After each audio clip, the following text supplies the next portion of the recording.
Assalamualaikum dan salam sejahtera semua. Hari ini saya akan berkongsi satu kisah yang mengejutkan tentang seorang lelaki yang telah berjaya menyembunyikan identiti sebenarnya selama bertahun-tahun. Bayangkan hidup dalam keadaan di mana anda perlu sentiasa berwaspada, setiap langkah diatur dengan teliti, dan setiap perbualan dikawal dengan penuh berhati-hati.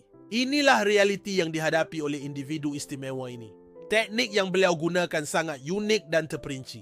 Pertama sekali, beliau memastikan setiap maklumat peribadi yang dikongsi adalah konsisten. Tiada percanggahan dalam cerita-cerita yang diberikan. Setiap butiran kecil telah dirancang dengan teliti. Beliau juga mahir dalam seni mengalihkan perhatian.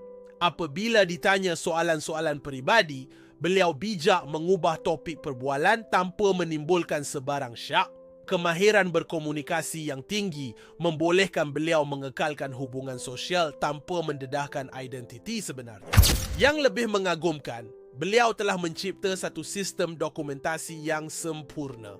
Setiap keluar dari orang Trenau sudah dihunjai dengan terperinci untuk mengelakkan sebarang kesilapan atau percanggahan pada masa hadapan. Tetapi apa yang benar-benar menarik perhatian adalah cara beliau menggunakan teknologi moden. Media sosial diurus dengan begitu strategik. Setiap gambar yang dikongsikan telah dipilih dengan teliti, setiap status yang ditulis mempunyai tujuan tertentu.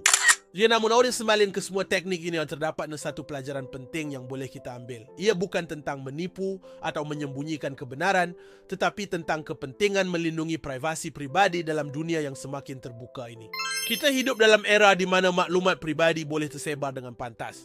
Dalam suara untuk mengawal maklumat pribadi kita semakin penting. Walaupun kita tidak perlu menyembunyikan identiti seperti individu ini, kita tetap perlu bijak dalam menguruskan jejak digital kita. Apa yang boleh kita pelajari dari kisah ini? Pertama, kepentingan untuk sentiasa berwaspada dengan maklumat peribadi yang kita kongsi dalam talian. Kemahiran berkomunikasi yang baik adalah aset yang sangat berharga. Dan yang paling penting, kita perlu seimbang antara keterbukaan dan privasi. Tiada mengakhiri video ini, saya ingin mengingatkan bahawa tujuan perkongsian ini bukanlah untuk menggalakkan penipuan atau penyembunyian identiti, tetapi untuk memberi kesedaran tentang kepentingan keselamatan digital dan pengurusan maklumat peribadi. Jika anda ingin video ini bermanfaat, jangan lupa untuk tekan butang suka dan langgan untuk lebih banyak kandungan yang menarik. Kongsikan juga video ini dengan rakan-rakan yang mungkin mendapat manfaat daripadanya.